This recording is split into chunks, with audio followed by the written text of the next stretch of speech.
Mr. Chairman, I move that we approve bid board item number 1. Second. We have a motion and a second to approve bid board item number 1. Commissioner Peter John, did you want to speak? Yeah, if I could ask some questions. Let me ask the backup information we've been provided on this. The winning bidder in this case, it's $400,000, and one of the provisions that they talk about here is the principal and director would be receiving compensation in the amount of somewhere between $193.75 per hour and as much as $265.65 per hour. Do we have any amount in terms of how much we expect the number of hours that this person would be compensated at those levels? The RFP scope of work is encompassed in the $400,000. The contracted hourly rates are in case something comes up during that period of time that requires us to contract their services. But what is in the original scope and the budget is the $400,000.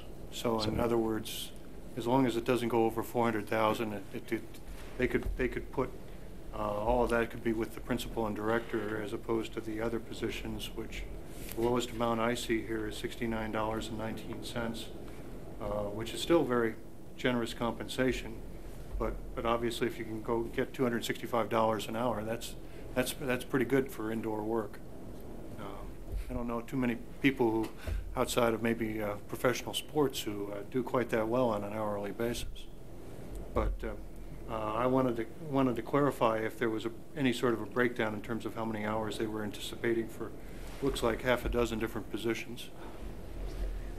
Yeah, there really wasn't a breakdown in the number of hours for each one. Just the itemized. There was an itemized budget that was created for the services, and each of the vendors, as you notice, have the $400,000 because of the size of the amount of work. Felt that they would be utilizing that entire amount in order to accomplish each of the individual items in that. Okay.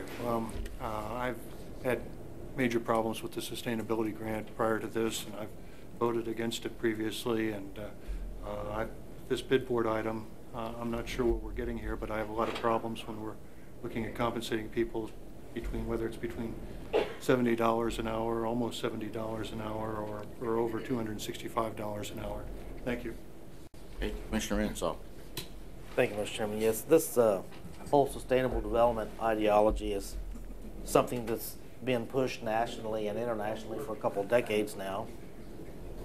And I think we can see the disastrous effects that it's having in places like California, with their taxes skyrocketing, prices of homes are going up, they have a lot of regulations, fewer property rights, and as a result, the census shows us that people are leaving that state, so are businesses. By adopting this same ideology, will essentially be involved in a race to the bottom. I don't think this is good for our community or our state. It's a sort of thing that the federal government likes to push so that they can control us, and that's exactly what they're doing. They have offered us $1.5 million if we create a sustainable development plan, and we said yes. And so we are doing exactly as we're instructed by our masters in Washington, D.C., one of which is the EPA. And in this time when we talk about economic development and jobs, et cetera, and competitiveness, adopting this ideology is not going to help us in any way, shape, or form. In fact, it'll hurt us in the long run. It will take a while to manifest all the problems, just like it has in California. But I once read a proverb somewhere that a wise man learns from the mistakes of others, but a fool insists on making his own. I would suggest to my colleagues that we look at California and think to ourselves, is that what we want Kansas to be in the future? I say no, but if we continue down this track, that's exactly what will happen. Thank you. The funding for this is not county funding, is it? This comes from the Sustainable Communities Planning Grant. Correct. All right. Just want to make sure that folks understood this is not county budget or county mill levy. We're just serving as the fiscal agent for the planning grant. That is correct. As a fiscal agent, then we're responsible for filing for reimbursements and so forth. But as you mentioned, there is no expense to the county from our funding. Well, I'd like to make a couple of editorial comments you know, the whole issue of ideological domination by some foreign master is getting to the point where it demands a response. I find that offensive and repulsive. Someone would suggest that elected officials in South Central Kansas have some foreign master hidden behind somewhere that is telling us what to do, is controlling our thoughts, controlling our actions. It's absolutely absurd to make that claim. We don't know anything about some foreign ideology.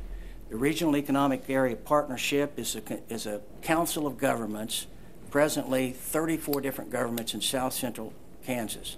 Not a single elected member of the Regional Economic Area Partnership knows anything about Agenda 21 and its plan for Sedgwick County and the surrounding area. I personally am amazed that anybody would think that somebody in Rio de Janeiro or wherever this thing started has got a plan for Sedgwick County. I mean, it's just absurd on its face.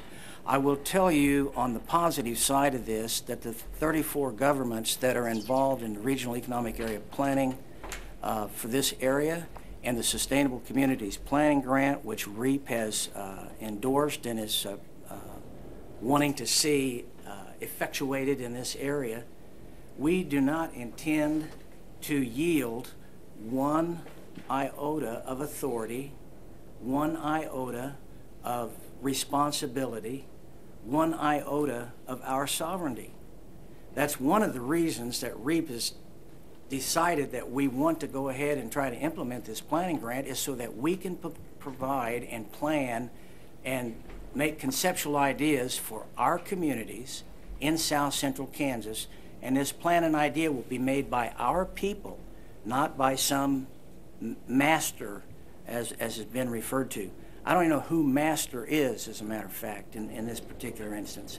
So it's just to imply that REAP, and I'm chairman of REAP, that I'm somehow kneeling to or yielding to some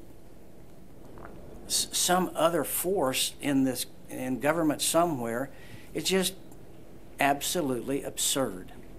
And so Commissioner Ranzau, I know that you're passionate about this, but I hope that you would tone down the rhetoric, because this is just getting ridiculous. That's all I have, Mr. Chair. Commissioner Peter John.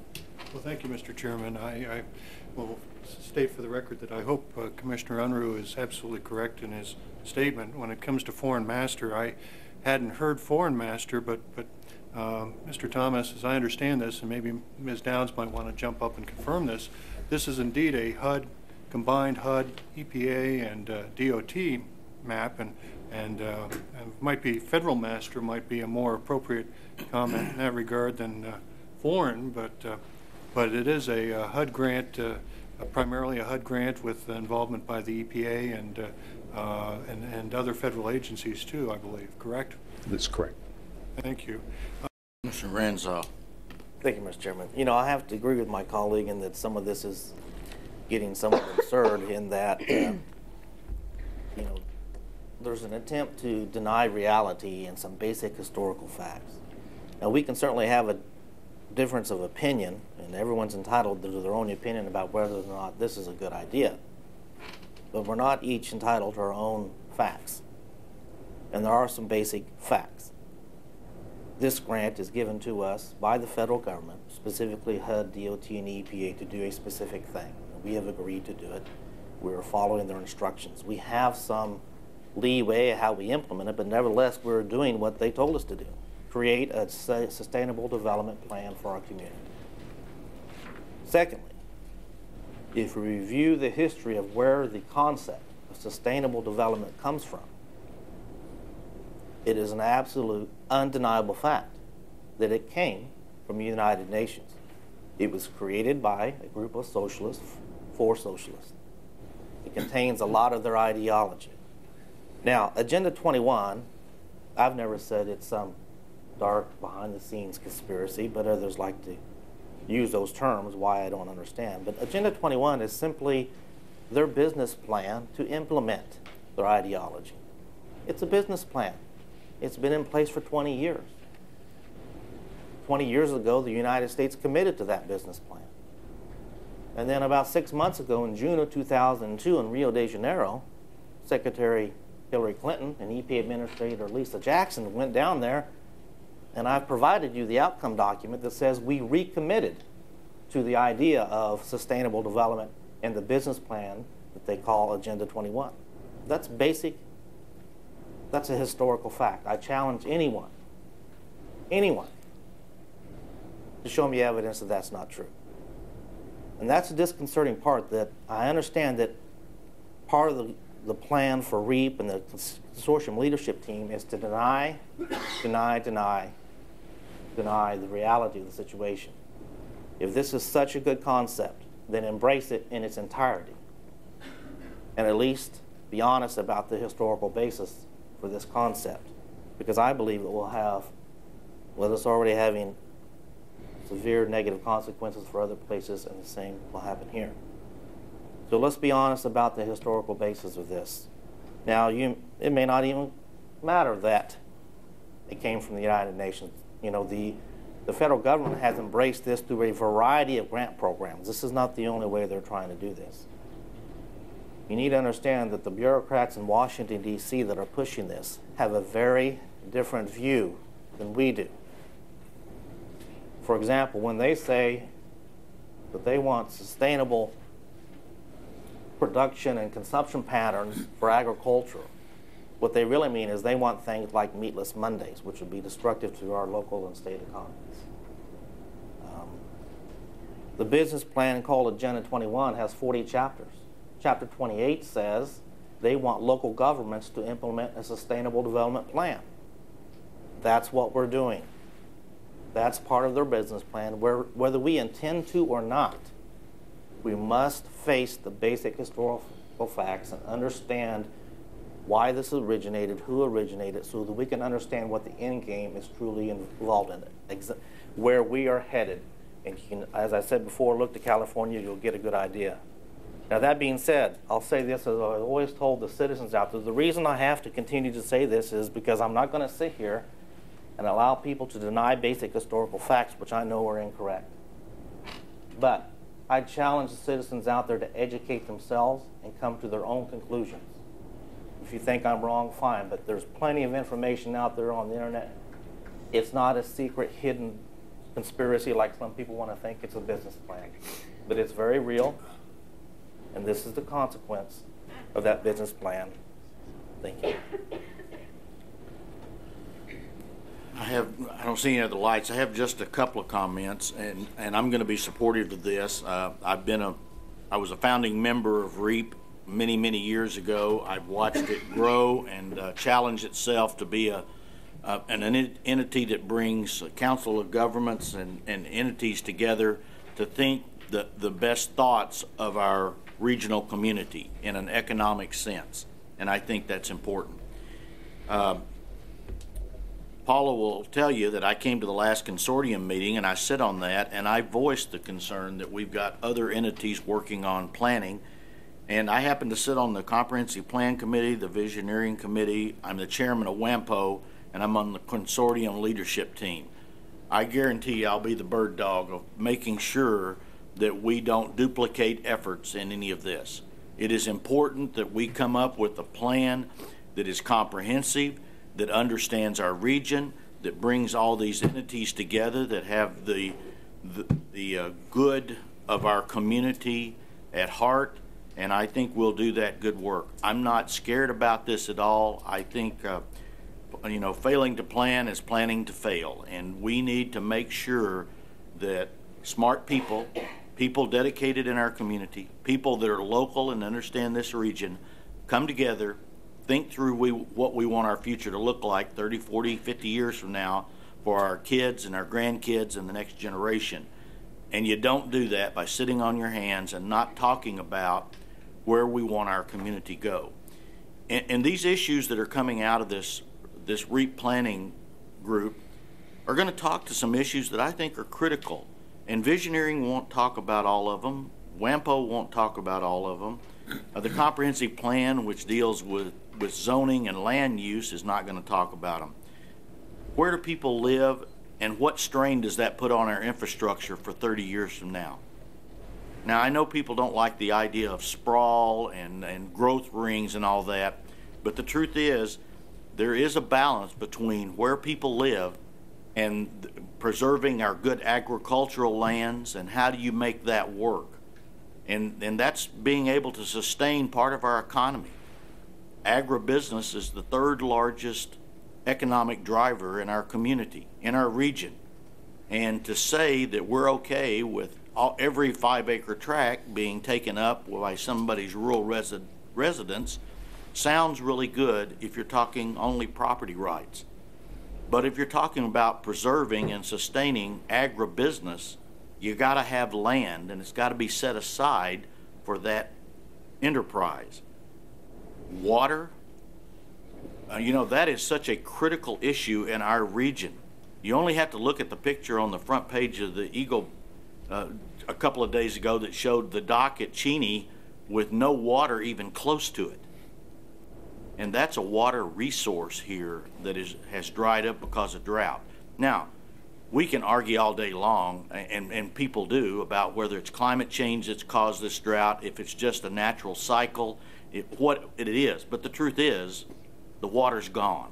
It's less proficient to drive our economy than it was. So we need to figure that out. We need to be talking about it. We need to talk about how we'll sustain our economy, our region, with that natural resource. Transportation is critical to this region. You know, Kansas is spread out. To get to and from different parts of this region, the infrastructure of transportation, whether it is highways, arterials, transit, rail, whatever it is going to be critical for the next 30 or 40 years. Maybe not today, but we're not talking about today. We're talking about 30, 40 years ago. And I have to tell you, every decision, I've said it many times, that I've made for this community is in mind of the future. It's not about my generation, it's about my grandkids and the kids that come after that. And it is my responsibility to leave this community better than I got it. And I don't think you can do that without thinking about these critical areas that are embraced in this regional planning and sustainability grant. Now, I'm not real warm to anybody else telling me what to do. You can ask my wife that.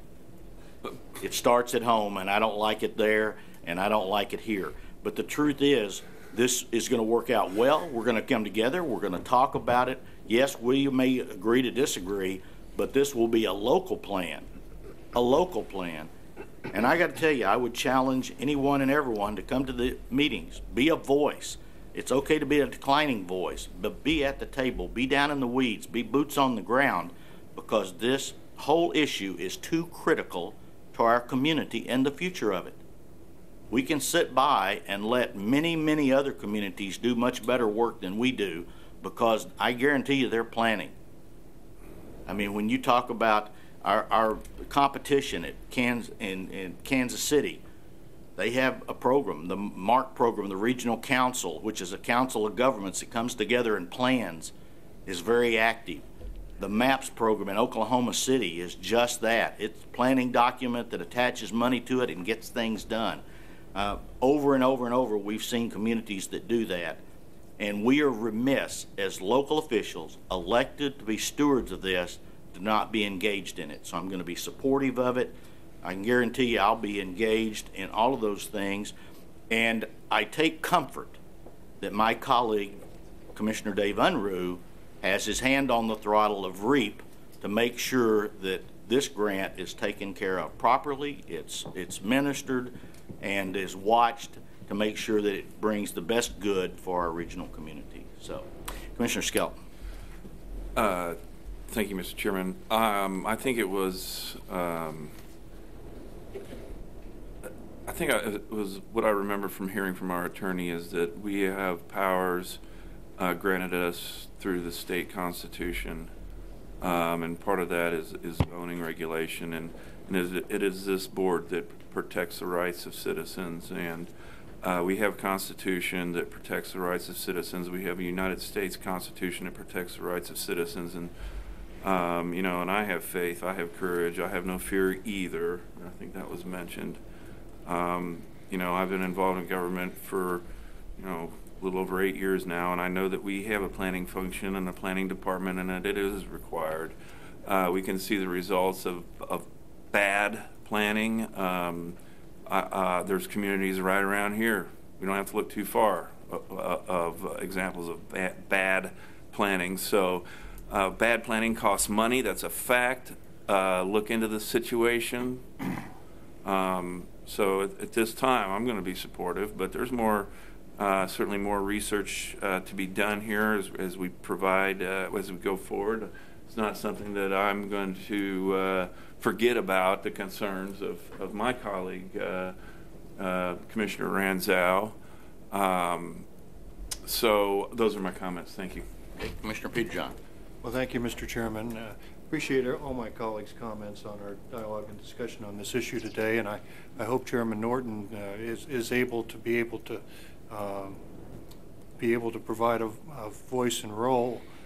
My concerns are more organic because, as a person with a background in economics, you know, we each have in our own spheres, in our own worlds, we each get to participate economically every day when we buy or sell goods and services in whatever type of field or occupation we've gone into. And the planning process that I'm uncomfortable with is the fact that since I've become a commissioner, I've noticed that often we have grants, we have, whether it's a federal program or a state program, there's kind of an outline or a template that we're operating under, and we talk about local control, we talk about the fact that we want more of it as opposed to less of it. But when you get into a situation where the grants come down, and whether it comes from Topeka or whether it comes from Washington or anywhere else, he who pays the piper calls the tune. And I have some very serious concerns about where this grant's going. I hope my colleagues are going to be able to prevent this from infringing on people's ability to control their lives and control what they're able to do. But you know, I'm a commissioner who is frustrated with the fact that you know, the federal government's telling me what type of light bulbs I may or may not purchase. I'm fortunate enough that my home's a little bit old enough so I have a toilet that actually works and doesn't have to be flushed more than once. And these edicts are coming down in different ways and through different channels. And it may not be possible for us as locally elected officials to be able to head off or change or modify where we're going. So the fact in front of us is that you know, we are moving in just the planning portion of the grant, but I see implementation discussion and implementation language. We're going to have this facing us in the not too distant future, and I will not be supportive of this motion today. I have not been supportive of it in the past, and I will continue to oppose it as long as I have the privilege of occupying this chair on the County Commission. Thank you, Mr. Chairman. Commissioner Skelton. Oh, I just wanted to say that I bought a toilet at a local store lately, and I'm telling you, you probably want to get off that thing before you flush it because it sucks anything down. Okay, with that, Commissioner Unruh. Thank you, Mr. Chairman. I appreciate the chair's comments, especially the fact that we have got people who are elected by our citizens who are committed to the good of this region and who will make every effort that in every step of this planning process we will have the good of our citizens in mind, which does not include a bunch of irrational restrictions on our citizens, and we will not yield that authority or ability as long as we have the power or that responsibility. That's all I have, Mr. Chair. Yeah, I believe we have a motion on the floor. I see no other lights. Madam Clerk, call the vote. Commissioner Unruh? Aye. Commissioner Peter John? No. Commissioner Ranzau? No. Commissioner Skelton? Aye. Chairman Norton? Aye. Thank you, Thank you, Commissioners. Joe. Madam Clerk, next item.